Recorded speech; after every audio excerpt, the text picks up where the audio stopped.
Dinding apartemen kecil kami seolah meredam semua suara dari hiruk-pikuk Jakarta di luar sana, namun tak mampu meredam badai yang bergemuruh di dalam dadaku. Namaku Arini. Selama 5 tahun, aku telah membangun sebuah mahligai yang kuyakini kokoh di atas fondasi cinta bersama suamiku, Bramantio. Bram, begitu aku memanggilnya, adalah pria yang kuanggap sebagai napas dan denyut nadiku. Wajahnya tampan, tutur katanya lembut, dan perlakuannya selalu membuatku merasa menjadi satu-satunya wanita di semesta ini. Satu-satunya kekurangan kami, jika boleh disebut demikian, adalah kondisi finansial kami yang selalu pas-pasan. Bram bekerja sebagai manajer pemasaran di sebuah perusahaan rintisan yang terus-menerus berjuang untuk bertahan. Gajinya cukup untuk membayar sewa apartemen sederhana kami, tagihan bulanan, dan makan sehari-hari, namun tak pernah lebih. Kami tidak pernah bisa makan di restoran mewah, berlibur keluar kota, atau membeli barang-barang bermerek yang sering dipamerkan sahabatku, Riana. Oh, Riana. Sahabatku sejak bangku kuliah. Dia adalah antitesis dari diriku. Cantik, glamor, dan hidup dalam gelimang kemewahan. Segalanya tentang Riana adalah kesempurnaan yang dipajang di etalase media sosial. Tas Hermes, sepatu Louboutin, liburan ke Eropa, makan malam di restoran berbintang Michelin. Semua itu menjadi latar belakang kehidupannya yang seolah tanpa celah. Sumber dari semua kemewahan itu adalah kekasihnya, Banyu. Pria yang, ironisnya, tak pernah terlihat sepadan dengan kemewahan yang mengelilingi Riana. Banyu adalah sosok yang pendiam, penampilannya sederhana, nyaris lusuh. Dia lebih sering mengenakan kaos oblong pudar dan celana jeans usang. Mobil yang dikendarainya pun mobil kota tua yang catnya sudah banyak tergores. Riana selalu mengeluh tentang betapa biasanya Banyu, betapa tidak romantisnya dia, dan betapa dia berharap Banyu bisa lebih berkelas. Aku dan Bram sering menjadi tempatnya berkeluh kesah. Aku nggak ngerti, Rin, kata Riana suatu sore saat kami minum kopi di sebuah kafe yang harganya setara dengan anggaran belanja dapurku selama seminggu. Banyu itu baik, sih. Royalnya juga nggak ketulungan. Apapun yang ku minta, pasti dikasih. Tapi ya gitu, penampilannya itu loh, bikin malu. Kayak supir pribadi, bukan pacar seorang Riana. Aku hanya tersenyum tipis. Dalam hati, aku sering merasa kasihan pada Banyu. Pria itu tampak tulus mencintai Riana, matanya selalu menatap Riana dengan tatapan memuja, seolah Riana adalah pusat tata suryanya. Namun, Riana sepertinya hanya melihat Banyu sebagai mesin ATM berjalan. Di sisi lain, aku selalu membanggakan Bram pada Riana. Bram memang gak bisa memberiku kemewahan seperti Banyu, kataku saat itu, sambil menggenggam tangan Bram yang duduk di sebelahku. Tapi cinta dan kesetiaannya jauh lebih berharga dari tas semahal apapun. Kami mungkin miskin harta, tapi kami kaya cinta. Bram tersenyum, senyum hangat yang selalu bisa meluluhkan hatiku. Dia mengeratkan genggamannya dan menatapku lekat. Kamu adalah harta paling berhargaku, sayang. Riana memutar bola matanya dengan gaya dramatis. Iya deh. Pasangan paling romantis sedunia. Tapi cinta aja nggak bisa buat bayar cicilan, kan? Malam itu, setelah pulang dari kafe, aku memeluk Bram erat. Mas, jangan pernah berubah, ya. Aku nggak butuh apa-apa lagi selain kamu. Tidak akan pernah, Arini. Tidak akan pernah, bisiknya di telingaku. Aku mempercayai setiap kata itu. Aku mempercayai tatapan matanya, kehangatan pelukannya, dan janji-janji yang terucap dari bibirnya. Aku mempercayai rumah tangga kami yang sederhana namun penuh tawa. Aku mempercayai persahabatanku dengan Riana, yang kuanggap seperti saudara perempuanku sendiri. Aku percaya pada dunia kecilku yang sempurna, sampai sebuah pesan singkat di suatu Jumat malam menghancurkan semuanya hingga berkeping-keping. Bram bilang dia harus lembur, ada laporan mendadak yang harus diselesaikan untuk rapat dewan direksi keesokan harinya. Aku memakluminya, itu bukan pertama kalinya. Aku menyiapkan makan malam untukku sendiri, menonton televisi dengan ditemani kesunyian, lalu tertidur di sofa. Sekitar pukul 11 malam, ponselku bergetar. Sebuah pesan dari nomor tak dikenal. 6281XXXXXXXX. Kalau mau lihat suamimu yang katanya setia itu lagi ngapain, datang saja ke Hotel Grand Elysium. Kamar 1708. Jantungku serasa berhenti berdetak. Tanganku gemetar hebat. Ini pasti salah. Ini pasti kerjaan orang iseng yang ingin merusak rumah tanggaku. Bram sedang bekerja keras di kantornya yang pengap, bukan di hotel mewah. Aku mencoba menelepon Bram, namun panggilanku langsung dialihkan ke pesan suara. Keringat dingin mulai membasahi pelipisku. Keraguan mulai merayap, menggerogoti keyakinan yang selama ini ku pegang teguh. Dengan sisa-sisa keberanian, aku menyambar kunci mobilku, mobil tua warisan ayahku, dan melaju membelah malam menuju hotel yang disebutkan dalam pesan itu. Grand Elysium adalah salah satu hotel bintang 5 termewah di kota ini, tempat yang hanya bisa kami lihat dari luar. Bagaimana mungkin Bram ada di sana? Aku memarkir mobilku jauh dari lobi utama, berjalan masuk dengan langkah goyah. Jantungku berdebar begitu kencang hingga terasa sakit. Aku naik lift ke lantai 17, setiap detiknya terasa seperti 1 jam. Lorong itu terasa panjang dan sunyi. Dan di sanalah aku berhenti, di depan pintu kamar bernomor 1708. Aku ragu sejenak. Haruskah aku mengetuk? Haruskah aku pergi saja dan melupakan pesan gila ini? Namun, sebelum aku sempat memutuskan, pintu itu sedikit terbuka. Aku mendengar suara tawa yang begitu ku kenal. Tawa renyah dan manja milik Riana. Disusul oleh suara berat dan dalam yang setiap hari mengucapkan kata cinta padaku. Suara Bram. Kamu memang luar biasa, sayang. Jauh lebih hebat dari Arini, suara Riana terdengar mendesah. Jangan sebut nama dia di sini, jawab Bram. Di sini, hanya ada kita berdua. Duniaku runtuh. Udara di sekitarku seolah tersedot habis. Kakiku lemas, aku bersandar pada dinding agar tidak jatuh. Samar-samar aku mendengar percakapan mereka lebih lanjut, tentang bagaimana mereka harus berhati-hati, tentang Banyu yang bodoh dan Arini yang naif. Mereka menertawakan kami. Mereka menertawakan kebodohan kami berdua. Amarah yang belum pernah kurasakan sebelumnya membakar seluruh jiwaku, mengalahkan rasa sakit dan keterkejutan. Aku mendorong pintu itu hingga terbuka lebar. Pemandangan di depanku adalah neraka yang menjadi nyata. Bram dan Riana, di atas tempat tidur yang sama, dalam kondisi yang tak perlu kujelaskan lagi. Wajah mereka pucat pasi saat melihatku berdiri di ambang pintu, terdiam seperti patung yang hancur. Bram tergagap, berusaha menarik selimut untuk menutupi tubuhnya dan Riana. Riana, setelah beberapa detik terkejut, justru menunjukkan ekspresi yang berbeda. Senyum sinis mulai terukir di bibirnya yang dilapisi lipstik merah mahal. Dia tidak terlihat takut atau menyesal. Dia terlihat menang. Oh, hai, Rin, sapanya dengan nada santai, seolah kami bertemu di mal. Akhirnya kamu tahu juga. Capek juga lo main petak umpet terus. Aku menatapnya, lalu beralih ke Bram. Pria yang kupercaya, pria yang kucintai lebih dari hidupku sendiri, kini menunduk, tak berani menatap mataku. Kenapa? Hanya satu kata itu yang berhasil keluar dari bibirku yang bergetar. Riana tertawa. Tawa yang terdengar seperti lonceng kematian bagi pernikahanku. Kenapa? Kamu benar-benar bertanya kenapa? Coba lihat dirimu, Arini. Lihat kehidupanmu. Kamu puas hidup miskin dengan pria ini? Kamu pikir cinta bisa membuat perutmu kenyang? Bram itu pria hebat, dia pantas mendapatkan yang lebih baik.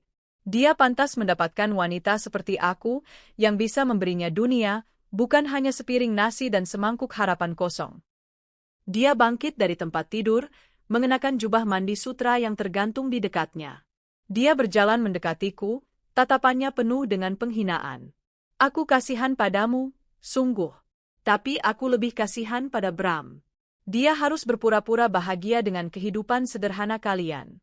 Sementara aku bisa memberinya segalanya. Proyek-proyek besar, koneksi, kehidupan mewah. Sesuatu yang tidak akan pernah bisa kamu berikan. Dan uang untuk semua ini, dari Banyu, tanyaku dengan suara serak. Riana tersenyum miring. Tentu saja. Banyu itu bodoh. Dia pikir aku mencintainya. Dia memberikan semua yang kuminta tanpa bertanya. Uangnya kugunakan untuk membahagiakan pria yang benar-benar kucintai, Bram. Rasanya seperti sebilah pisau ditancapkan tepat di jantungku, lalu diputar-putar tanpa ampun. Pengkhianatan ini berlapis-lapis. Suamiku, sahabatku, mereka berdua telah menginjak-injak kepercayaanku, menertawakan ketulusanku. Aku menatap Bram sekali lagi, mencari sisa-sisa penyesalan di matanya. Tapi yang kutemukan hanyalah ketakutan dan keserakahan. Aku bisa melihatnya sekarang. Kilatan di matanya saat Riana berbicara tentang proyek dan koneksi. Dia tidak menyesali perbuatannya, dia hanya takut ketahuan. Jadi, ini semua tentang uang, desisku. Jangan naif, Arini, sahut Riana. Dunia ini berputar karena uang. Dan suamimu, dia lelah berputar di tempat bersamamu. Sekarang, kalau kamu tidak keberatan, kami ingin melanjutkan urusan kami. Anggap saja ini pelajaran berharga untukmu. Rasa sakit di dadaku tiba-tiba berubah menjadi sesuatu yang lain. Sesuatu yang dingin, keras, dan tajam. Bukan lagi kesedihan, melainkan sebuah resolusi. Mereka pikir aku lemah. Mereka pikir aku akan menangis, memohon, lalu pergi dengan hati hancur. Mereka salah. Aku menatap Riana lekat-lekat, lalu pada Bram yang masih membeku di tempat tidur. Aku menarik napas dalam-dalam, mengumpulkan semua kekuatan yang tersisa. Kamu benar, Riana, kataku dengan suara yang anehnya terdengar tenang dan mantap. Ini memang pelajaran berharga. Pelajaran bahwa kesetiaan tidak bisa dinilai dengan uang. Tapi pembalasan dendam mungkin bisa. Aku berbalik, berjalan keluar dari kamar neraka itu tanpa menoleh ke belakang. Aku tidak membanting pintu. Aku menutupnya dengan pelan, seolah menutup sebuah babak dalam hidupku. Di dalam lift yang membawaku turun, aku tidak menangis. Aku justru tersenyum. Senyum yang dingin dan penuh perhitungan. Mereka telah menyalakan api di dalam diriku. Mereka pikir api itu akan membakarku hingga hangus. Mereka tidak tahu, aku akan menggunakan api itu untuk membakar dunia mereka sampai menjadi abu. Permainan baru saja dimulai. Aku akan merebut kembali suamiku, bukan karena aku masih mencintainya, tapi untuk menghancurkannya. Dan kekasihmu, Riana, yang kau kira miskin dan bodoh itu, aku akan mendapatkannya, dan aku akan menunjukkan padamu siapa sebenarnya yang naif dalam cerita ini. Kehancuran kalian akan menjadi mahakarya terindahku. Perjalanan pulang dari Hotel Grand Elysium terasa seperti melayang dalam ruang hampa. Jalanan Jakarta yang lengang di tengah malam menjadi saksi bisu kehancuran duniaku.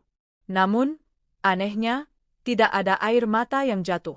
Yang ada hanyalah keheningan yang memekakkan di dalam mobil dan kobaran api dingin di dalam dada.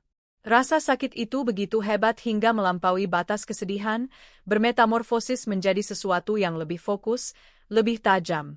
Keinginan untuk membalas. Sesampainya di apartemen, aku tidak membanting barang atau berteriak histeris. Aku berjalan ke dapur, menuang segelas air putih, dan meminumnya dengan tangan yang kini sudah tidak gemetar lagi. Aku duduk di sofa tempat beberapa jam yang lalu aku tertidur sambil menunggu suamiku pulang, lembur. Ironis. Segalanya terasa ironis. Rumah kecil yang dulu kuanggap surga, kini terasa seperti penjara yang dibangun di atas kebohongan. Setiap sudutnya mengingatkanku pada tawa palsu dan pelukan dusta Bram. Aku tahu Bram akan segera pulang. Dia pasti panik, bingung harus berkata apa. Dia akan datang dengan 1001 alasan, permohonan maaf, dan mungkin air mata buaya. Aku harus siap. Aku tidak boleh terlihat hancur. Aku harus menjadi Arini yang berbeda, Arini yang tidak pernah mereka kenal. Benar saja, sekitar 1 jam kemudian, aku mendengar suara kunci diputar di pintu. Bram masuk dengan langkah pelan, wajahnya pias dan penuh kecemasan. Dia melihatku duduk di sofa, menatapnya dengan tatapan kosong. Arini? Sayang? Panggilnya dengan suara serak. Dia berlutut di depanku, mencoba meraih tanganku, tapi aku menariknya. Aku bisa jelaskan. Ini semua tidak seperti yang kamu lihat, ucapnya, kalimat klise pertama yang keluar dari mulut seorang pengkhianat. Aku menatapnya, benar-benar menatapnya untuk pertama kali malam itu. Bukan sebagai suami yang kucintai, tapi sebagai objek. Sebagai bidak catur dalam permainanku. Di mana letak kelemahannya? Keserakahan. Riana sudah memberitahuku kuncinya. Tidak seperti yang aku lihat, aku mengulang kata-katanya dengan nada datar. Aku melihatmu di tempat tidur dengan sahabatku sendiri, Bram. Bagian mana dari itu yang salah kulihat? Aku dijebak, Rin. Riana yang merayuku. Dia bilang dia bisa membantuku mendapatkan proyek besar untuk kantor. Aku hanya memikirkan masa depan kita, dalihnya, matanya mulai berkaca-kaca. Sungguh akting yang memuakkan. Aku hampir tertawa. Dia bahkan menyalahkan Riana, mencoba bermain sebagai korban. Betapa pengecutnya. Tapi aku tidak akan membiarkannya lolos begitu saja. Aku harus memainkan peranku. Masa depan kita? Tanyaku, kali ini dengan nada bergetar, membiarkan sedikit kerapuhan yang pura-pura muncul ke permukaan. Masa depan kita yang mana, Mas? Yang dibangun di atas pengkhianatan. Maafkan aku, Arini. Aku bersumpah ini pertama dan terakhir kalinya. Aku akan meninggalkan Riana. Aku akan memutuskan semua hubungan dengannya. Aku mohon, jangan tinggalkan aku. Aku tidak bisa hidup tanpamu, rengeknya, kini air matanya benar-benar mengalir. Aku diam sejenak, membiarkannya larut dalam drama yang ia ciptakan sendiri. Inilah saatnya. Aku harus menariknya kembali, membuatnya percaya bahwa aku bisa luluh. Aku butuh waktu, Bram, kataku pelan, menunduk seolah sedang berpikir keras. Hatiku hancur. Kepercayaanku padamu hilang. Aku akan melakukan apa saja untuk mendapatkannya kembali. Apa saja, Arini? Aku mengangkat wajahku, menatap matanya. Baiklah. Jika kamu memang ingin aku memaafkanmu, buktikan. Putuskan Riana di depanku. Dan jangan pernah berhubungan dengannya lagi, bahkan untuk urusan bisnis. Aku ingin kamu kembali menjadi Bram yang dulu, yang mencintaiku lebih dari apapun. Wajahnya menunjukkan kelegaan yang luar biasa. Dia pikir semudah itu. Dia pikir permintaan maaf dan janji palsu sudah cukup untuk menebus dosanya. Dia mengangguk cepat. Pasti, sayang. Besok aku akan meneleponnya dan kamu bisa mendengarkan semuanya. Bukan di telepon, potongku. Aku mau kita temui dia. Berdua? Bram tampak ragu sejenak, tapi kemudian mengangguk setuju. Dia memelukku erat, dan aku membiarkannya. Aku membiarkan lengannya melingkari tubuhku, sambil memejamkan mata dan membayangkan wajah Riana yang sombong. Ini baru langkah pertama. Merebut kembali suamiku secara fisik adalah bagian termudah. Keesokan harinya, aku mulai menyusun strategi keduaku. Targetnya, Banyu. Aku tidak tahu banyak tentang pria itu, selain dari cerita-cerita Riana yang selalu merendahkannya. Dia digambarkan sebagai pria yang membosankan, tidak peka, dan berpenampilan buruk. Tapi Riana juga bilang dia sangat royal. Dari mana uangnya berasal? Riana tidak pernah menjelaskan secara detail, hanya menyebut Banyu punya bisnis keluarga yang tidak menarik.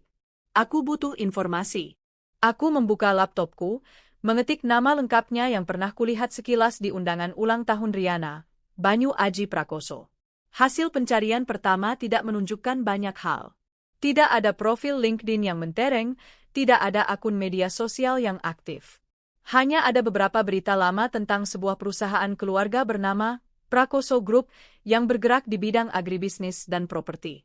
Salah satu artikel menyebutkan nama direktur utamanya, seorang Taipan tua yang sudah meninggal beberapa tahun lalu, dan putranya yang bernama Banyu Aji Prakoso, yang memilih untuk tidak terekspos media. Jantungku berdebar sedikit lebih cepat. Prakoso Group bukanlah perusahaan kecil. Mereka adalah raksasa yang bermain di belakang layar, memiliki ribuan hektar perkebunan dan properti di lokasi-lokasi strategis. Jadi, Banyu bukan sekadar kaya. Dia adalah pewaris tunggal dari sebuah imperium bisnis. Dan Riana, dengan kebodohannya, mengira dia hanya seorang pria beruntung dengan bisnis keluarga yang tidak menarik. Dia merendahkan sumber kekayaannya sendiri. Ini lebih baik dari yang kuduga. Riana tidak hanya akan kehilangan kekasihnya, dia akan kehilangan akses menuju salah satu keluarga terkaya di negeri ini. Sekarang, bagaimana cara mendekati Banyu? Aku tidak bisa langsung datang dan menceritakan semuanya. Dia mungkin tidak akan percaya, atau lebih buruk lagi, dia mungkin terlalu mencintai Riana hingga memaafkannya. Aku harus melakukannya secara perlahan, menanam benih keraguan di dalam benaknya. Aku teringat Riana pernah bercerita bahwa Banyu punya kebiasaan aneh. Setiap Sabtu pagi, dia selalu pergi ke sebuah kedai kopi tua di pinggiran kota sendirian. Tempatnya kumuh, Rin. Aku nggak sudi diajak ke sana, kata Riana waktu itu dengan nada jijik. Sempurna. Sabtu pagi itu, aku berdandan sederhana. Aku mengenakan blus katun biasa dan celana panjang, riasanku pun sangat tipis. Aku ingin terlihat seperti diriku yang biasanya, bukan seperti wanita yang sedang menjalankan misi. Aku pergi ke kedai kopi tua yang dimaksud. Tempatnya memang tidak mewah, tapi bersih dan nyaman, dengan aroma kopi yang pekat dan menenangkan. Dan di sanalah dia, duduk di pojok dekat jendela, membaca sebuah buku tebal dengan sampul yang sudah usang. Dia mengenakan kaos abu-abu polos dan kacamata baca. Dia tampak begitu tenang. Jauh dari citra pria membosankan yang digambarkan Riana. Dia tampak damai, tenggelam dalam dunianya sendiri. Aku memesan kopi dan memilih meja yang tidak terlalu jauh darinya. Aku pura-pura membaca buku yang kubawa, sesekali melirik ke arahnya. Aku harus menunggu momen yang tepat. Kesempatan itu datang ketika seorang pengamen jalanan masuk ke kedai. Dia menyanyikan sebuah lagu lawas dengan suara yang sedikit parau. Beberapa pengunjung tampak terganggu, tapi Banyu justru meletakkan bukunya, mendengarkan dengan saksama, dan tersenyum tipis. Ketika pengamen itu mendekati mejanya, Banyu tidak hanya memberinya beberapa lembar uang ribuan. Dia mengeluarkan selembar uang 100.000, memberikannya, dan berkata, "Terima kasih, Pak. Suara Bapak mengingatkan saya pada almarhum kakek saya." Pengamen itu tertegun, matanya berkaca-kaca. "Terima kasih banyak, Dan." Di momen itulah aku melihatnya. Sisi lain Banyu yang tidak pernah Riana ceritakan. Kehangatan, kerendahan hati, dan empati. Pria ini bukanlah sekadar mesin ATM. Dia punya hati. Dan hatinya sedang disia-siakan oleh sahabatku. Aku memberanikan diri. Aku berjalan ke mejanya. "Permisi, Mas Banyu, kan?" Dia mengangkat wajahnya, sedikit terkejut melihatku. Dia pasti mengenaliku sebagai sahabat Riana. "Iya, kamu? Arini, kan?" "Iya, Mas. Kebetulan sekali ketemu di sini," kataku sambil tersenyum ramah. "Boleh saya duduk sebentar? Ada yang ingin saya bicarakan." Dia tampak ragu, tapi kemudian mengangguk. "Silakan." Aku duduk di hadapannya.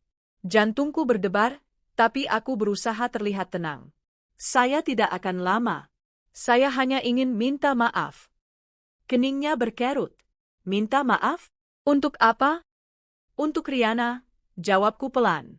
"Saya tahu akhir-akhir ini dia sering membuat Mas Banyu kesal. Dia sering mengeluh pada saya. Saya hanya ingin bilang, tolong jangan masukkan ke dalam hati. Riana memang seperti itu, tapi dia sebenarnya sayang sekali sama Mas Banyu." Aku sedang menabur umpan. Aku memujinya, menunjukkan bahwa aku berada di pihaknya, sekaligus memancing reaksinya tentang Riana. Dia tersenyum, tapi senyumnya terlihat getir. "Terima kasih, Arini. Tapi kamu tidak perlu minta maaf atas nama dia. Saya hanya merasa tidak enak. Riana itu sahabat saya. Dan saya lihat Mas Banyu orang yang sangat baik. Kalian pasangan yang serasi," lanjutku, menambahkan sedikit lagi bumbu kebohongan. "Benarkah?" tanyanya, lebih pada dirinya sendiri daripada padaku. "Kadang aku merasa kami berasal dari dua dunia yang berbeda." "Perbedaan itu yang membuat hubungan jadi menarik, kan?" balasku cepat. "Seperti saya dan suami saya, Bram. Kami juga sangat berbeda, tapi kami saling melengkapi." Aku sengaja menyebut nama Bram untuk melihat reaksinya. Tapi dia hanya mengangguk sopan. "Mungkin kamu benar," katanya pelan. "Aku merasa ini cukup untuk pertemuan pertama. Aku tidak boleh terlalu agresif." Aku bangkit berdiri. "Baiklah, Mas. Saya tidak mau mengganggu waktu santai Mas Banyu lebih lama lagi. Senang bertemu dengan Anda." "Ya, senang bertemu denganmu juga, Arini." Aku berjalan keluar dari kedai kopi itu dengan perasaan campur aduk. Aku merasa sedikit bersalah karena telah memanipulasinya. Tapi kemudian aku teringat pemandangan di kamar hotel itu, tawa Riana yang menghina, dan wajah pengecut Bram. Rasa bersalahku menguap seketika. Ini adalah perang. Dan dalam perang, semua cara dihalalkan. Aku sudah berhasil menanam benih pertama di pikiran Banyu. Benih yang mengatakan bahwa aku adalah teman yang baik, teman yang peduli padanya. Langkah selanjutnya adalah menyirami benih itu dengan keraguan tentang Riana, setetes demi setetes, sampai dia mulai mempertanyakan segalanya. Sementara itu, aku masih punya satu pertunjukan lagi yang harus kumainkan. Konfrontasi dengan Riana, bersama Bram di sisiku, yang berperan sebagai suami yang telah bertobat. Aku harus memastikan Riana melihat bahwa aku merebut kembali Bram darinya. Aku ingin dia merasakan sengatan pertama dari kekalahan. Aku ingin dia tahu bahwa apa yang kumiliki tidak akan pernah bisa dia rebut semudah itu. Dan saat dia sibuk memperebutkan mainan bekas sepertiku, aku akan mengambil mahkotanya yang paling berharga. Hari Senin sore, panggung sandiwara telah disiapkan. Lokasinya adalah sebuah lounge yang tenang di sebuah hotel, tempat yang cukup netral. Aku duduk di sebelah Bram, membiarkan tanganku berada dalam genggamannya. Genggaman yang terasa dingin dan asing. Bram tampak gugup, sesekali melirikku seolah mencari kekuatan, padahal aku adalah sumber ketakutannya yang terbesar saat ini. Aku memasang ekspresi wajah yang sulit ditebak, campuran antara terluka, kecewa, namun juga ada secercah harapan untuk memaafkan. Aku harus membuatnya percaya bahwa aku melakukan ini demi menyelamatkan pernikahan kami. Tak lama kemudian, Riana datang. Dia berjalan dengan angkuh, mengenakan gaun desainer terbaru dan menenteng tas yang harganya mungkin setara dengan DP rumah. Dia tampak terkejut melihatku di sana bersama Bram. Senyum di wajahnya memudar, digantikan oleh tatapan tajam penuh selidik. "Ada apa ini?" tanyanya dengan nada ketus, matanya tertuju pada tangan kami yang bertautan. Bram berdeham, mengumpulkan keberanian. Aku mau kita akhiri semua ini." Riana tertawa sinis. "Akhiri? Apa yang diakhiri, Bram? Kamu serius? Jangan bilang kamu takut sama istrimu yang menyedihkan ini." Dia melirikku dengan tatapan menghina. Aku tetap diam, membiarkan Bram yang menangani ini. Ini adalah ujian pertamanya. "Ini bukan tentang takut, Riana. Ini tentang keputusanku," kata Bram, suaranya sedikit bergetar tapi tegas. "Aku sudah melakukan kesalahan besar. Aku sudah mengkhianati Arini, istriku. Aku sadar sekarang, kebahagiaanku itu bersamanya. Aku tidak akan meninggalkan dia." Wajah Riana memerah karena marah. "Apa? Setelah semua yang kulakukan untukmu? Proyek yang kuberikan? Koneksi yang kubukakan? Kamu mau membuang itu semua demi perempuan ini?" "Uang dan proyek tidak bisa membeli kebahagiaan, Ri," sahut Bram, mengucapkan kalimat yang seolah-olah tulus dari hatinya. Aku hampir tersenyum melihat betapa bagusnya aktingnya. Dia benar-benar putus asa untuk mendapatkan pengampunanku. "Omong kosong," bentak Riana. "Kamu mencintaiku, Bram. Kamu bilang kamu bosan dengan kehidupan miskinmu. Kamu bilang kamu ingin bersamaku." "Aku salah. Aku dibutakan oleh ambisi. Maafkan aku, Riana. Tapi Arini adalah segalanya untukku. Aku mohon, jangan ganggu kami lagi," kata Bram. Dia kemudian berdiri, menarik tanganku. "Ayo, kita pergi, sayang." Aku mengikuti Bram, tapi sebelum pergi, aku berhenti sejenak dan menatap Riana. Aku tidak mengatakan apa-apa. Aku hanya memberinya senyuman tipis. Senyuman seorang pemenang. Aku bisa melihat kebencian dan rasa terhina yang membara di matanya. Dia tidak menyangka akan kalah semudah ini. Dia pikir aku akan menyerah begitu saja. Dia salah besar. Di dalam mobil, Bram menghela napas lega. "Sudah selesai, Rin. Aku sudah melakukannya. Aku memilihmu." "Aku lihat," jawabku singkat. "Tapi ini baru awal, Bram. Kamu harus membuktikan kesetiaanmu setiap hari mulai sekarang." "Pasti, sayang. Apapun untukmu," janjinya. Bodoh. Dia tidak sadar bahwa dia baru saja melompat dari panci panas ke dalam kobaran api. Langkah pertamaku berhasil. Riana pasti sedang murka. Dia akan semakin membenciku dan mungkin akan semakin meremehkan Banyu, melampiaskan kekesalannya pada pria itu. Ini akan mempermudah langkah keduaku. Beberapa hari kemudian, aku, tidak sengaja, bertemu Banyu lagi. Kali ini di sebuah toko buku. Aku tahu dari Riana bahwa Banyu suka membaca buku-buku sejarah dan filsafat, genre yang sama sekali tidak menarik bagi Riana. Aku melihatnya sedang serius memilih buku di rak bagian sejarah. Mas Banyu, sapaku pelan. Dia menoleh, dan sedikit senyum terukir di wajahnya saat melihatku. Arini, kebetulan sekali. Mas Banyu suka baca buku sejarah juga? Tanyaku, sambil mengambil sebuah buku secara acak. Iya. Menurutku, belajar dari masa lalu itu penting untuk memahami masa kini, jawabnya. Kamu juga? Suka sekali. Terutama tentang sejarah kerajaan-kerajaan kuno, balasku, berbohong dengan lancar.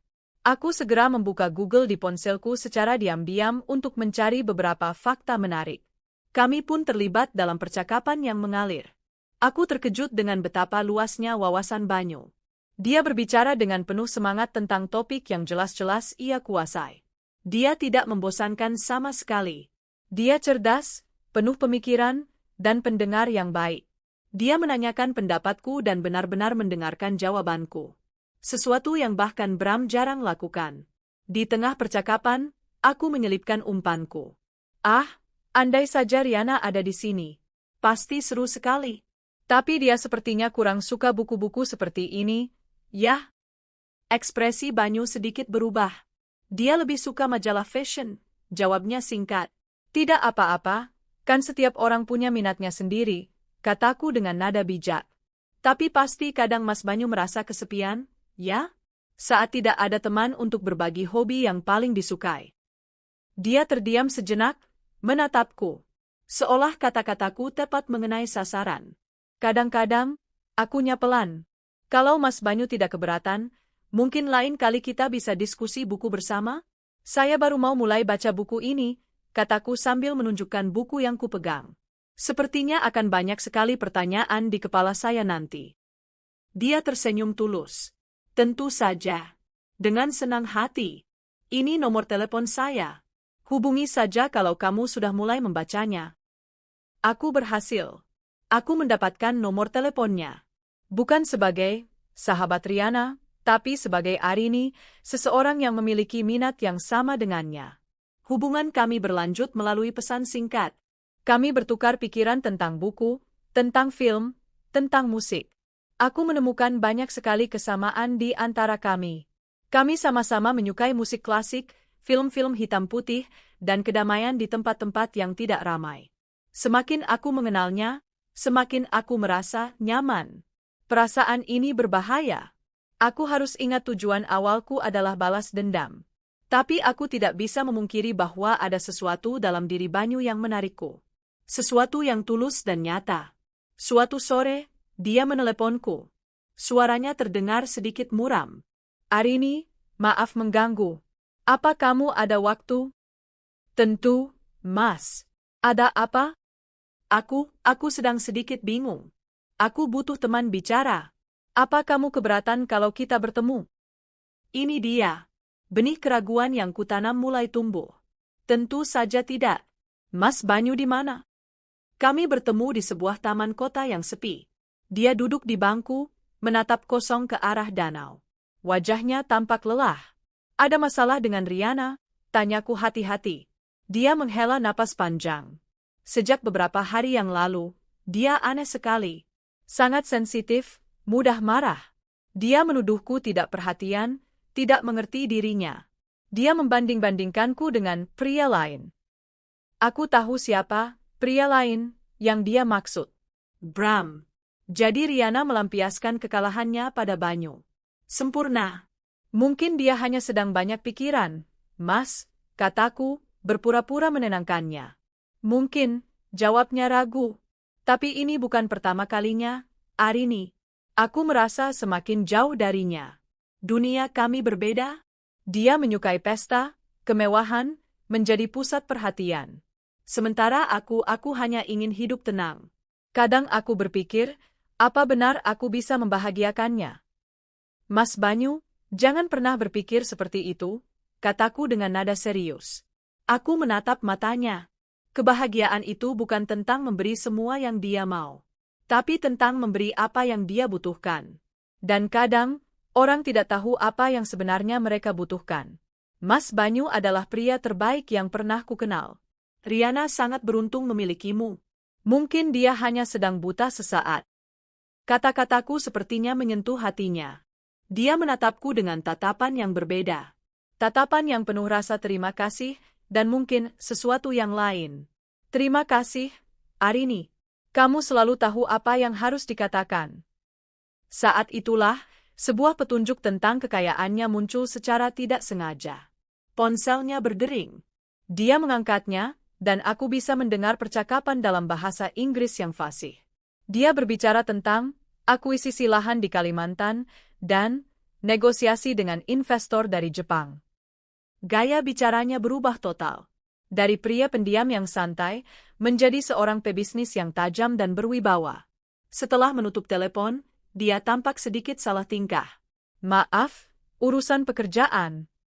Wow, kataku dengan jujur. Kedengarannya serius. Aku tidak tahu kalau bisnis Mas Banyu sebesar itu.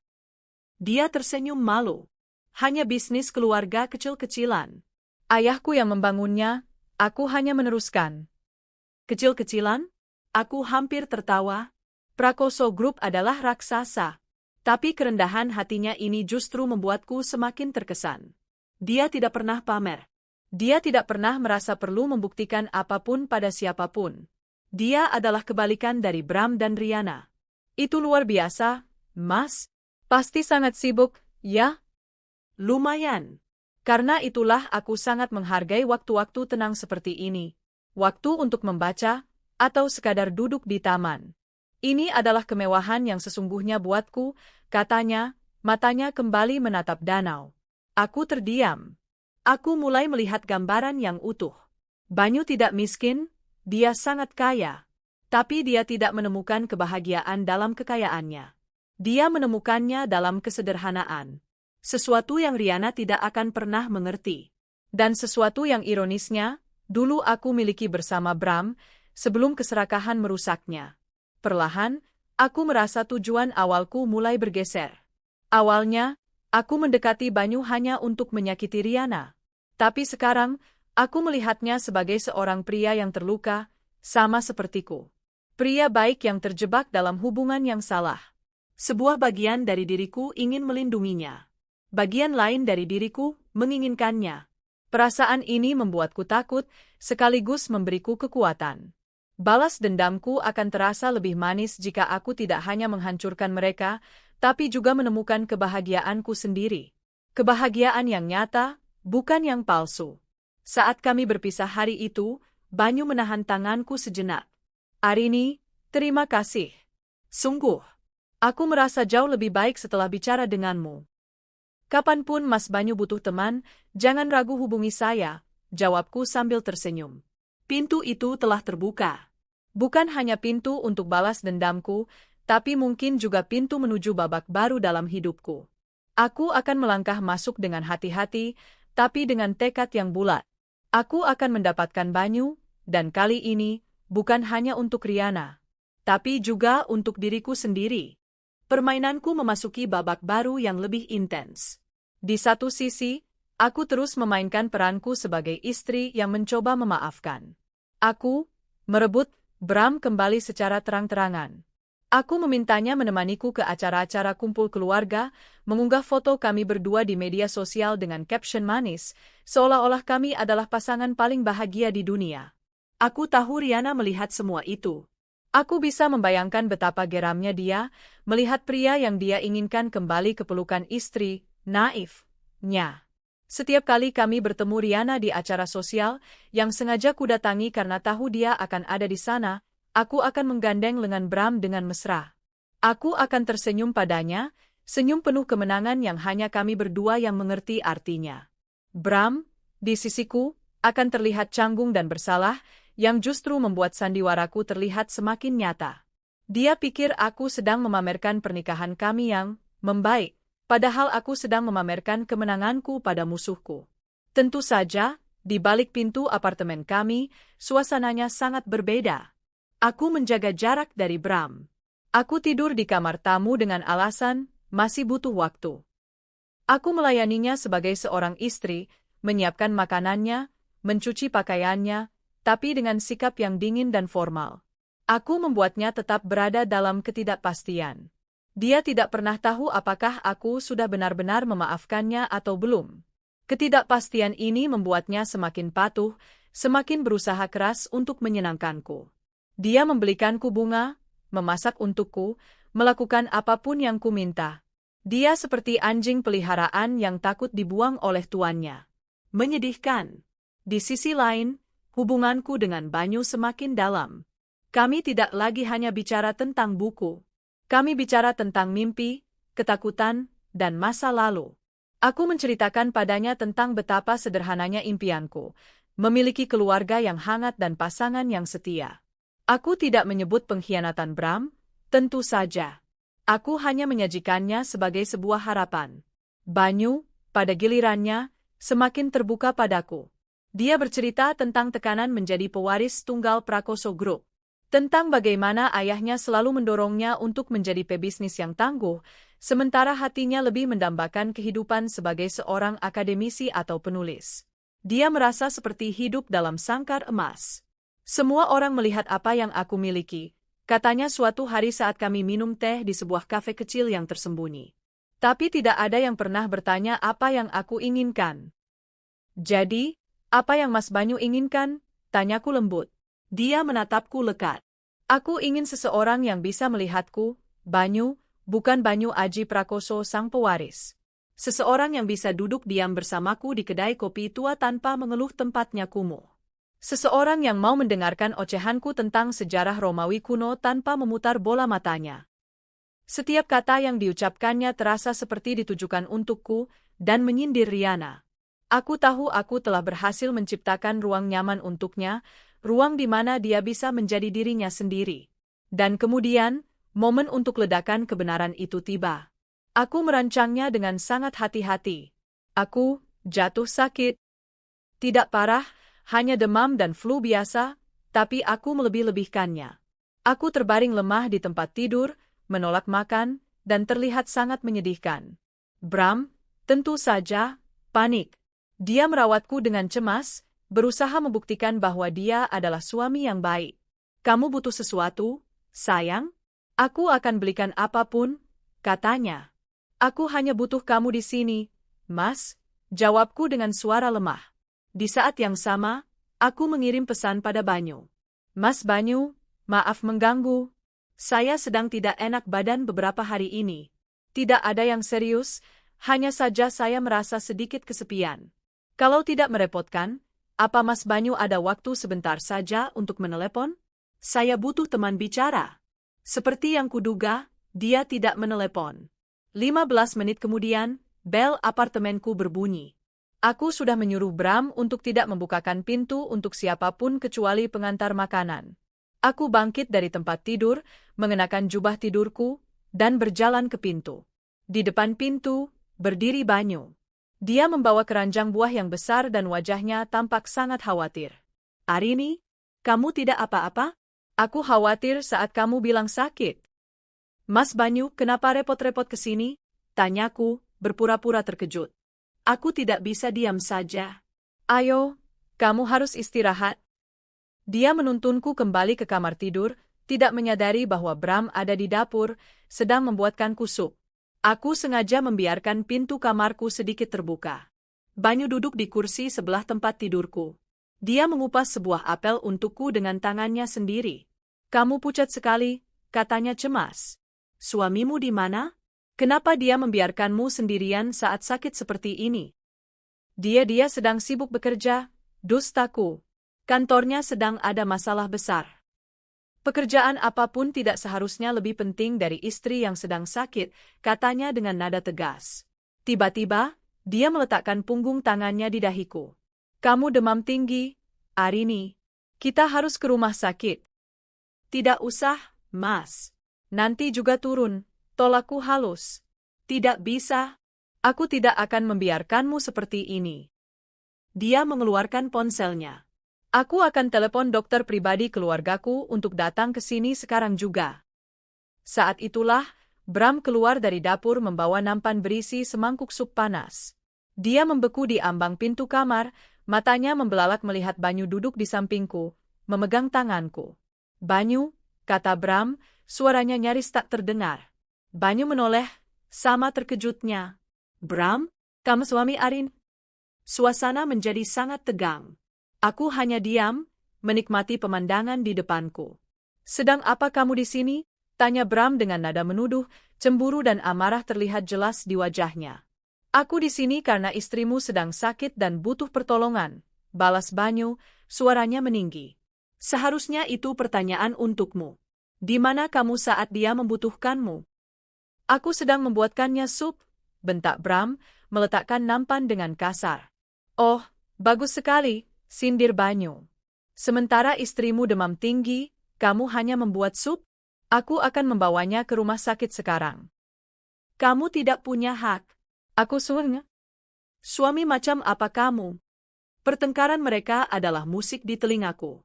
Di tengah kekacauan itu, ponsel Banyu berdering lagi. Kali ini, nama Riana muncul di layar. Banyu menolaknya dengan kasar. Tapi Riana tidak menyerah, dia menelepon lagi dan lagi. Akhirnya, Banyu mengangkatnya dengan marah. "Apa?" bentaknya.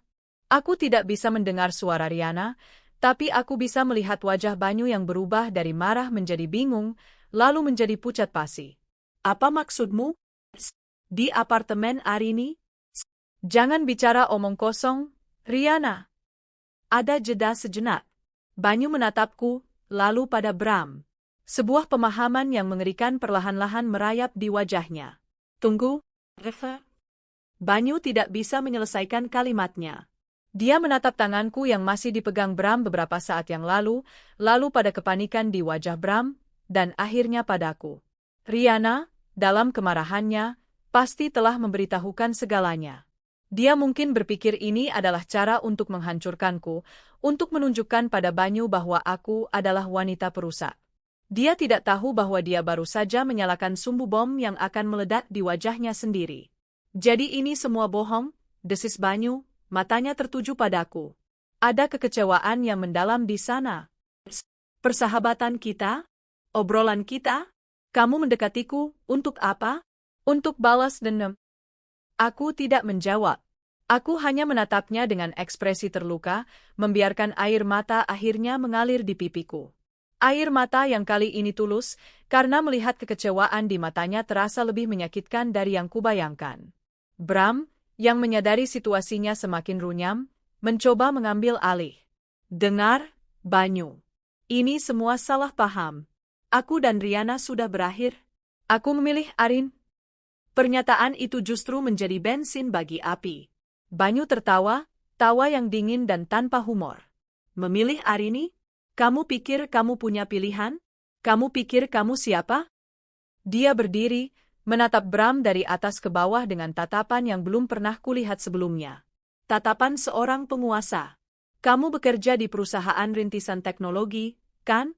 PT Cipta Digital Media?" Bram mengangguk bingung. "Perusahaan yang bagus," kata Banyu dengan nada berbahaya. "Aku tahu, karena Prakoso Group adalah investor utama di sana.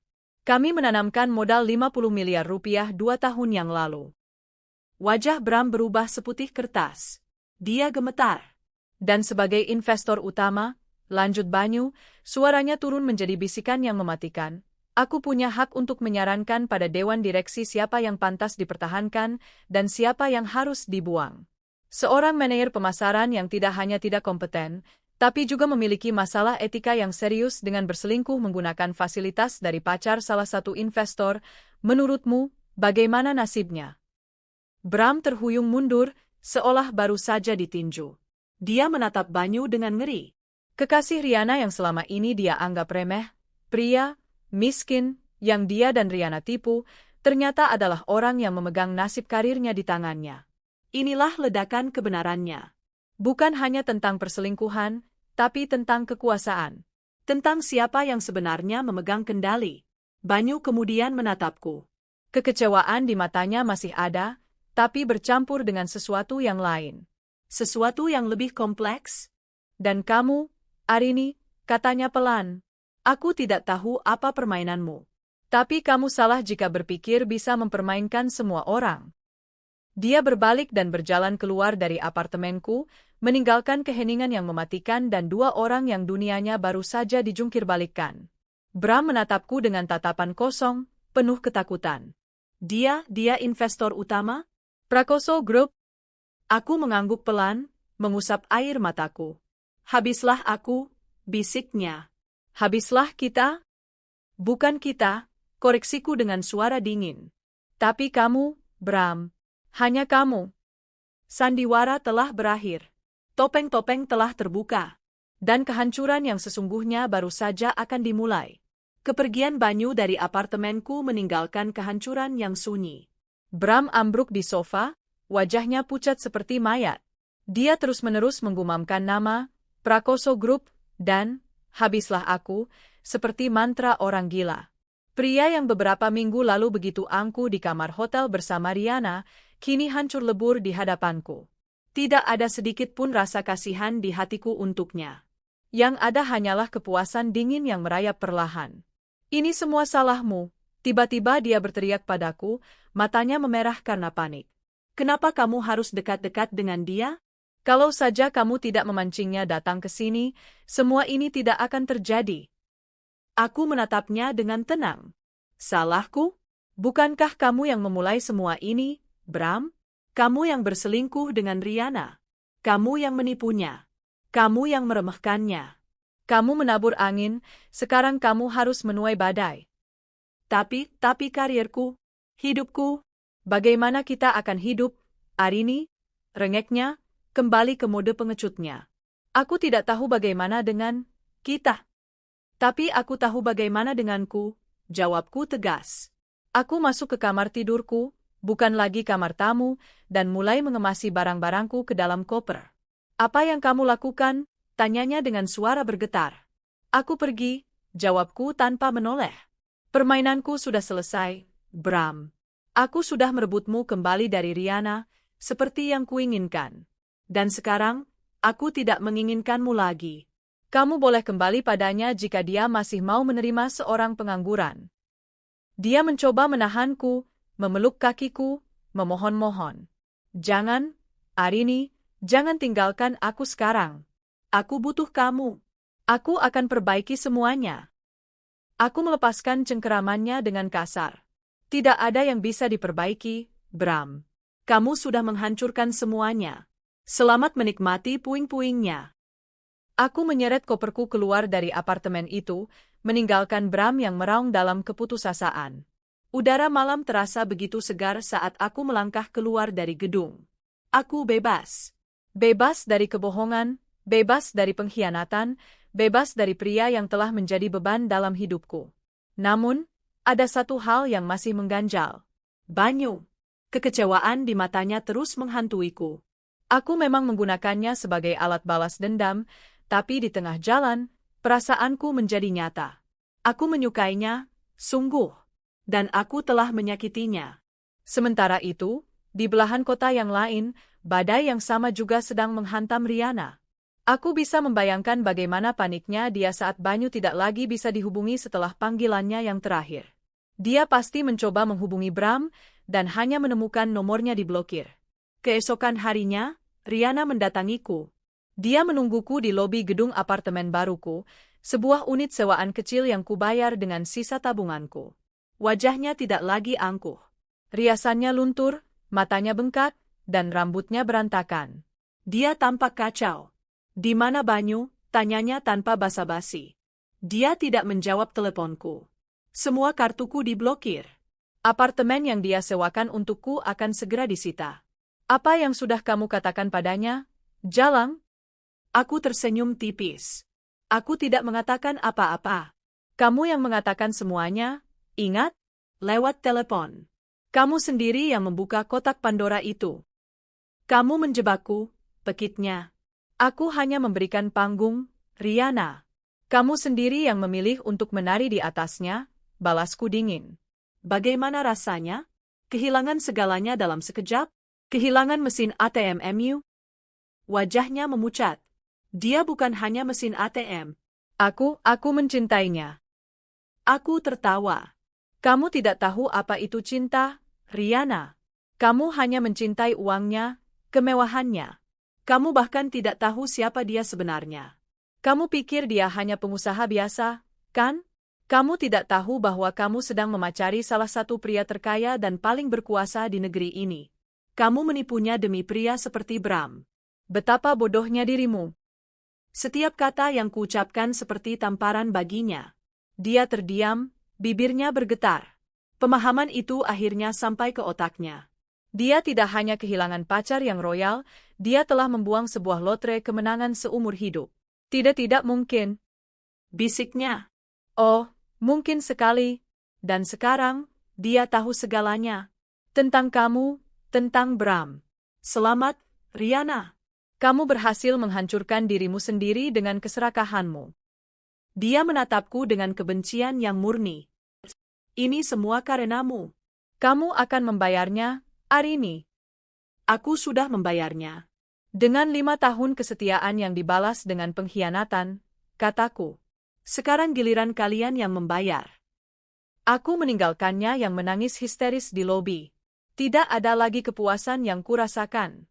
Hanya kehampaan. Balas dendamku berhasil, tapi aku merasa kosong. Beberapa hari berlalu.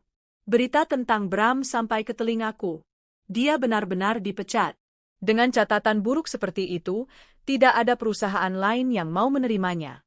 Dia mencoba menghubungi Rihanna, tapi Rihanna juga sedang sibuk menyelamatkan dirinya sendiri. Hubungan mereka yang dibangun di atas nafsu dan keserakahan hancur seketika saat fondasi uangnya runtuh. Aku mencoba memulai hidup baru. Mencari pekerjaan, menata apartemen baruku. Tapi pikiranku selalu kembali pada Banyu. Aku harus menemuinya. Bukan untuk melanjutkan balas dendamku, tapi untuk meminta maaf. Sungguh-sungguh meminta maaf. Dengan sisa keberanian, aku pergi ke kantor pusat Prakoso Group. Gedung pencakar langit yang megah itu membuatku merasa sangat kecil. Aku tidak punya janji temu, dan aku ragu sekretarisnya akan mengizinkanku masuk. Tapi aku harus mencoba. Saya ingin bertemu dengan Bapak Banyu Aji Prakoso. Nama saya Arini, kataku pada resepsionis. Seperti yang kuduga, resepsionis itu menatapku dengan curiga. Tapi setelah dia menelepon ke lantai atas, ekspresinya berubah. Silakan naik ke lantai 50, Bu Arini. Bapak Banyu sudah menunggu Anda. Jantungku berdebar kencang. Dia mau menemuiku. Ruangan kantornya sangat besar dan mewah, dengan jendela kaca dari lantai ke langit-langit yang menyuguhkan pemandangan seluruh kota. Tapi Banyu, yang duduk di belakang meja kayu raksasa, tampak sama sederhananya seperti saat di kedai kopi. Dia mengenakan kemeja linen putih tanpa dasi. Arini, sapanya, suaranya datar. Mas Banyu, kataku pelan. Saya kesini untuk minta maaf. Aku berjalan mendekat. Saya tahu tidak ada kata-kata yang bisa memperbaiki apa yang telah saya lakukan. Saya menggunakan Mas Banyu. Awalnya, tujuan saya hanya satu, balas dendam pada Bram dan Rihanna. Mereka menghancurkan hidup saya, dan saya ingin menghancurkan mereka. Aku menarik napas dalam-dalam. Tapi di tengah jalan, semuanya berubah. Semakin saya mengenal Mas Banyu, semakin saya menyukai Anda. Bukan sebagai alat, tapi sebagai seorang pria. Pria yang baik, cerdas, dan hangat. Saya mulai menikmati setiap obrolan kita, setiap pertemuan kita. Dan saya benci pada diri saya sendiri karena itu. Air mataku mulai menetes. Saat saya melihat kekecewaan di mata Mas Banyu hari itu, rasanya lebih sakit daripada saat saya memergoki suami saya berselingkuh. Saya minta maaf, Mas Banyu. Saya sungguh-sungguh minta maaf karena telah menyakiti Anda. Aku menunduk, tidak berani menatap matanya. Aku siap menerima kemarahannya, caci makinya. Aku pantas mendapatkannya. Dia diam untuk waktu yang lama. Keheningan itu terasa menyiksa. Akhirnya, dia bangkit dari kursinya, berjalan mengitari meja, dan berdiri di depanku. Dia mengangkat daguku dengan lembut, memaksaku untuk menatapnya. Aku memang kecewa, Arini, katanya pelan. Aku merasa bodoh karena tidak melihatnya. Tapi aku tidak marah. Aku menatapnya tidak percaya. Aku sudah tahu tentang Riana dan Bram bahkan sebelum kamu datang ke kedai kopi itu, Lanjutnya. Sekarang aku yang terkejut. apa? Aku punya orang untuk mengawasinya. Aku tahu dia tidak tulus mencintaiku. Aku hanya belum siap melepaskannya. Mungkin karena aku pengecut. Mungkin karena aku sudah terlalu nyaman. Dia tersenyum getir. Lalu kamu datang. Awalnya aku curiga dengan motifmu. Tapi seperti katamu, di tengah jalan, semuanya berubah. Aku juga menikmati setiap obrolan kita. Aku merasa bisa menjadi diriku sendiri saat bersamamu. Mas Banyu tahu selama ini. Aku tahu kamu punya rencana. Tapi aku juga melihat ketulusan di matamu saat kita bicara tentang hal-hal yang kita sukai. Aku melihat kerapuhan di balik topeng kuatmu. Kamu wanita yang terluka, Arini. Sama sepertiku. Kita berdua adalah korban dari orang yang sama. Dia mengusap air mataku dengan ibu jarinya. Kamu tidak perlu minta maaf karena ingin membalas dendam. Mereka pantas mendapatkannya. Tapi aku ingin tahu satu hal, dan aku ingin kamu menjawabnya dengan jujur. Dia menatapku lekat. Perasaanmu padaku apakah itu juga bagian dari permainan? Aku menggelengkan kepalaku dengan cepat. Tidak. Perasaan itu nyata, Mas. Sangat nyata. Dan itu yang membuat saya paling merasa bersalah. Sebuah senyum tipis terukir di bibirnya.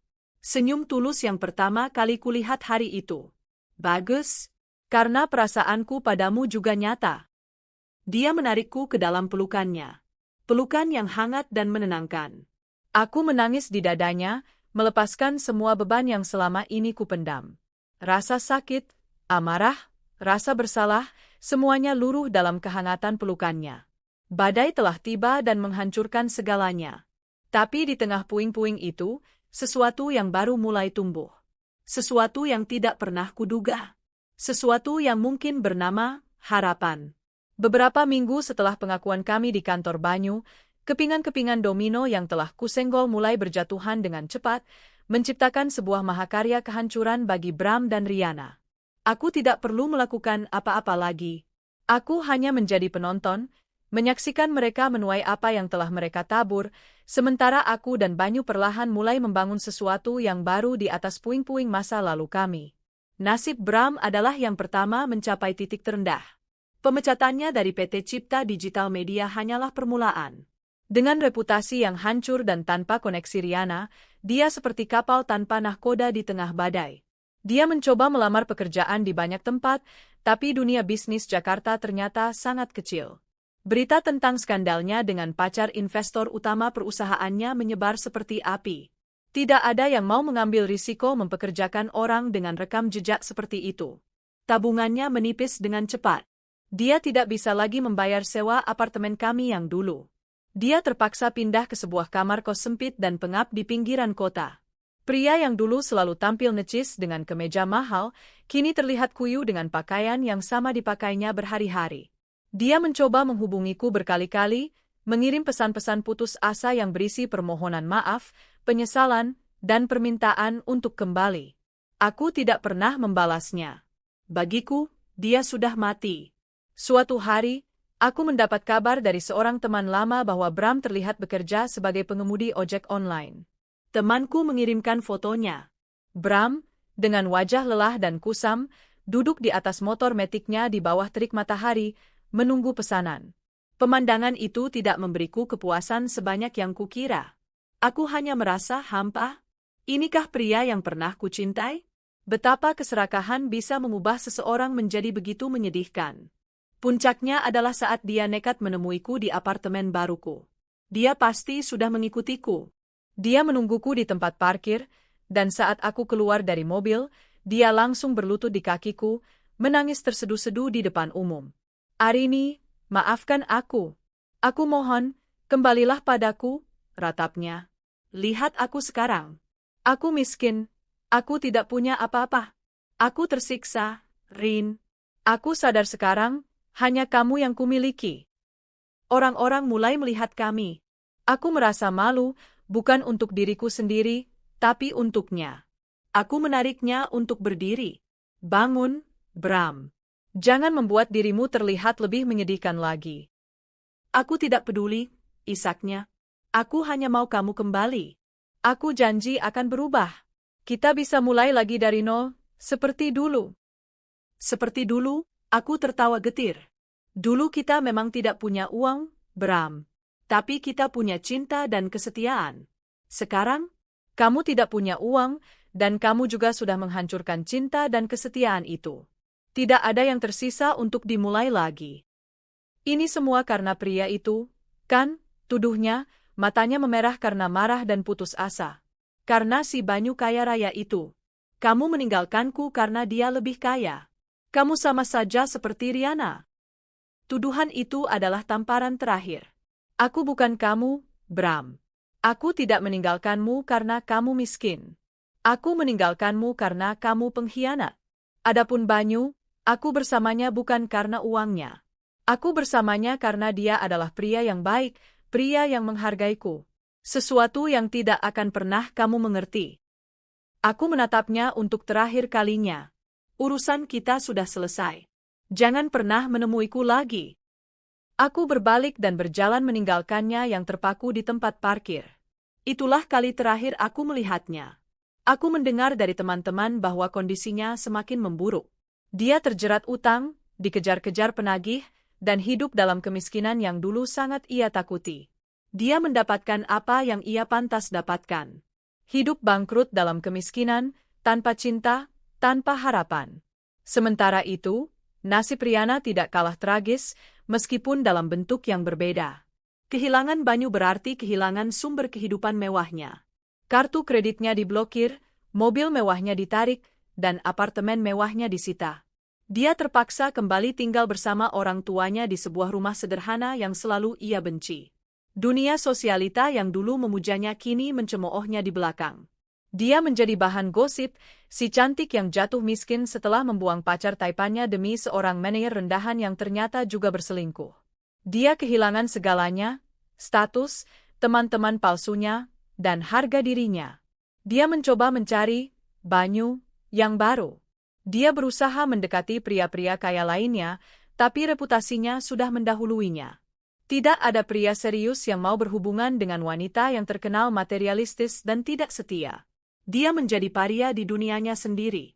Puncaknya adalah saat kami bertemu di sebuah acara pernikahan seorang teman kuliah. Aku datang bersama Banyu. Ini adalah pertama kalinya kami tampil di depan umum sebagai pasangan. Banyu, dengan setelan jas yang pas di badan, terlihat sangat berwibawa. Dia tidak lagi menyembunyikan identitasnya. Dia menggandeng tanganku dengan bangga, memperkenalkan aku pada rekan-rekannya sebagai calon istrinya. Riana ada di sana, sendirian. Dia mengenakan gaun yang sudah pernah kulihat sebelumnya, sebuah tanda bahwa dia tidak bisa lagi membeli baju baru.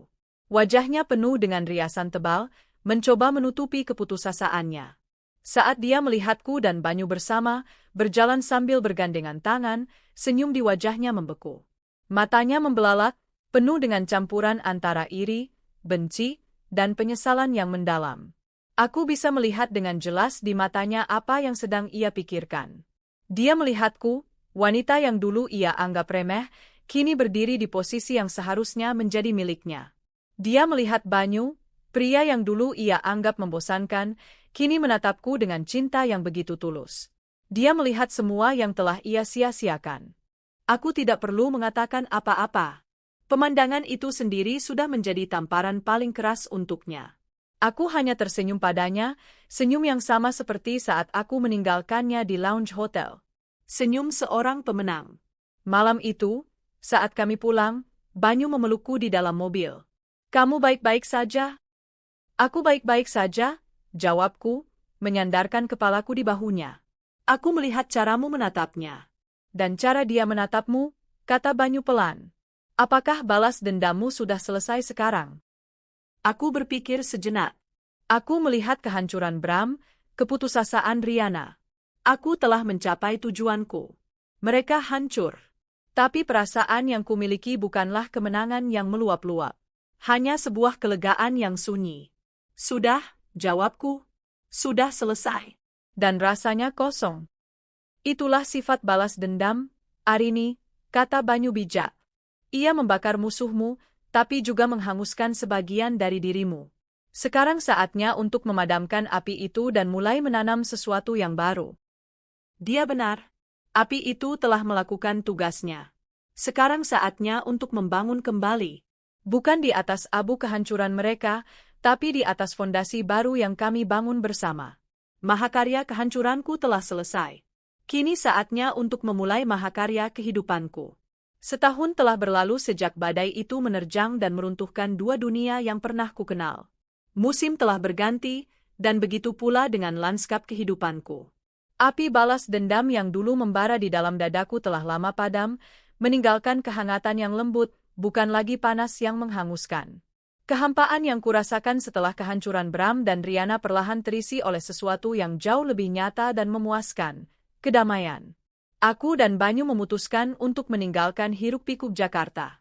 Kami membeli sebuah rumah di pinggiran Bandung, sebuah rumah dengan halaman yang luas, dikelilingi oleh pohon-pohon rindang dan udara yang sejuk.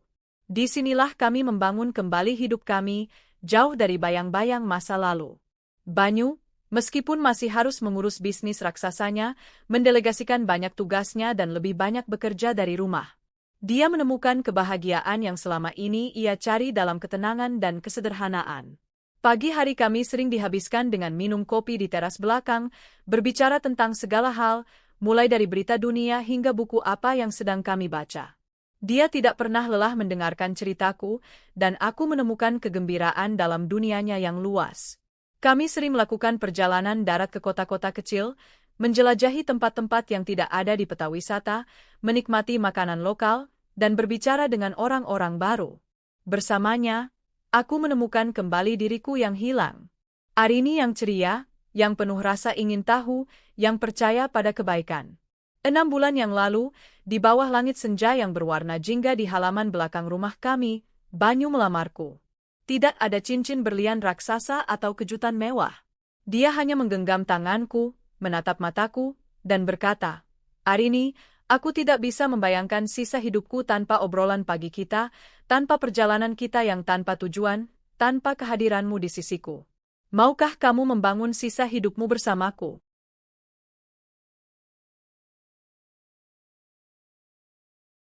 Aku menangis saat mengatakan, "Ya." Itu adalah air mata kebahagiaan yang paling tulus yang pernah kuteteskan. Pernikahan kami dilangsungkan secara sederhana, hanya dihadiri oleh keluarga dan beberapa teman dekat. Jauh dari kemewahan yang pernah Riana dambakan. Kebahagiaan kami tidak perlu dipamerkan, karena ia nyata dan kami merasakannya di setiap tarikan napas. Kekayaan Banyu tidak lagi menjadi sesuatu yang canggung di antara kami. Aku belajar untuk melihatnya bukan sebagai beban atau godaan, tetapi sebagai alat untuk berbuat baik. Kami mendirikan sebuah yayasan yang fokus pada pendidikan anak-anak di daerah terpencil, sebuah kegiatan yang memberikan kami tujuan dan kepuasan batin yang luar biasa. Aku menemukan panggilanku dalam mengelola yayasan ini, sementara Banyu menemukan cara untuk menggunakan kekuasaannya untuk sesuatu yang berarti. Di sisi lain, kabar tentang Bram dan Riana sesekali masih sampai ke telingaku, seperti gema dari kehidupan yang lain. Mereka adalah contoh nyata dari bagaimana kehancuran bisa memiliki bentuk yang berbeda. Bram, setelah kehilangan segalanya, tidak pernah bisa bangkit kembali. Kemiskinan yang ia alami bukanlah kemiskinan terhormat yang pernah kami jalani bersama. Kemiskinannya adalah buah dari keserakahan dan pilihan yang salah. Dia terperosok lebih dalam ke dalam utang dan keputusasaan.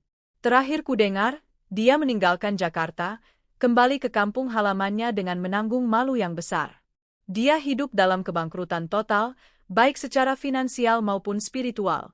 Dia telah menjadi persis seperti apa yang paling ia takuti, seorang pria miskin tanpa masa depan. Sebuah akhir yang menyedihkan bagi sebuah ambisi yang salah arah. Riana, di sisi lain, tidak pernah benar-benar miskin secara finansial. Orang tuanya masih mampu menopang hidupnya. Namun, dia bangkrut secara sosial dan emosional. Dia hidup dalam penjara penyesalannya. Setiap hari, dia harus hidup dengan kesadaran bahwa dia telah membuang kesempatan untuk memiliki kehidupan yang luar biasa, kehidupan yang sekarang aku jalani. Dia terjebak dalam lingkaran kebencian dan menyalahkan semua orang kecuali dirinya sendiri. Media sosialnya yang dulu penuh dengan kemewahan kini sunyi. Dia menjadi hantu di dunianya sendiri, terus-menerus dihantui oleh bagaimana jika. Kehancurannya bukanlah kehilangan uang, melainkan kehilangan kesempatan untuk bahagia selamanya. Sebuah siksaan yang jauh lebih kejam. Aku tidak lagi memikirkan mereka dengan amarah atau kepuasan. Aku hanya melihat mereka sebagai pelajaran berharga. Pelajaran tentang betapa rapuhnya kebahagiaan yang dibangun di atas kebohongan, dan betapa kuatnya fondasi yang dibangun di atas ketulusan. Suatu sore, saat aku dan Banyu sedang duduk di teras, dia menatapku dan tersenyum. "Apa yang sedang kamu pikirkan?" Aku membalas senyumnya, menggenggam tangannya yang hangat. "Aku sedang berpikir tentang bagaimana jalan hidup ini aneh sekali. Bagaimana sebuah pengkhianatan yang paling menyakitkan justru membawaku pada kebahagiaan yang paling indah." "Mungkin memang harus seperti itu," katanya bijak. "Kadang, kita harus kehilangan segalanya untuk menyadari apa yang benar-benar penting." Aku menyandarkan kepalaku di bahunya, menatap matahari yang mulai terbenam, melukis langit dengan warna-warna yang indah. Puing-puing masa laluku telah menjadi fondasi bagi fajar yang baru. Aku merebut suamiku hanya untuk menghancurkannya. Tapi dalam prosesnya, aku justru mendapatkan kekasih sejati. Kekasih yang Riana kira miskin, ternyata kaya dalam segala hal, terutama hatinya. Kisah mereka berakhir dalam kehancuran tanpa kebahagiaan. Sementara kisahku baru saja dimulai. Dan aku tahu, ini akan menjadi kisah yang panjang dan indah, karena aku tidak lagi menjalaninya sendirian. Aku telah menemukan rumahku.